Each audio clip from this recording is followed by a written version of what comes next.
కొట్టేసి వెళ్ళిపోయిన తర్వాత అయినా ఈ మద్దాలి శివారెడ్డి అనేవాడు పలానా వాడు మామూలోడు కాదు, వాడు ఇంకా చావలేదు, హాస్పిటల్లోనే ఉన్నాడు, లేస్తే వస్తాడు, వస్తే చేసేస్తాడు అని తెలీదురా. నేను హాస్పిటల్లో ఉన్నప్పుడు నీ గురించి ఏం ఆలోచించానో తెలుసా? శివారెడ్డి నుంచి ఎలా తప్పించుకోవాలి, ఎక్కడ దాక్కోవాలి అని పారిపోయి ఉంటావు. నిన్ను పట్టుకోవడానికి ఎక్కడెక్కడ వెతకాలి, ఎన్ని రోజులని వెతకాలి అని ఆలోచించా.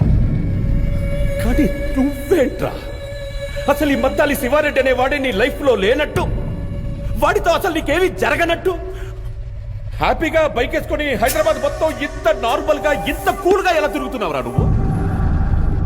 ఎవరు సార్ మీరు? ఎవరు సార్ మీరు? నేనెవరో నీకు తెలీదు. మీరేం మాట్లాడుతున్నారు? మీరు ఎవరు అనుకుని ఎవరితోనో మాట్లాడుతున్నారు? నేనెవరో నీకు నిజంగా సార్ మీరు ఎవరు సార్? ఈ విషయం నేను ఎట్టకారంగా చెప్పట్లేదు, సీరియస్ గానే చెప్తున్నాను. జరిగిన విషయం నేను మర్చిపోయాను. నా లైఫ్ లో కానీ నా మైండ్ లో కానీ నువ్వు లేవు.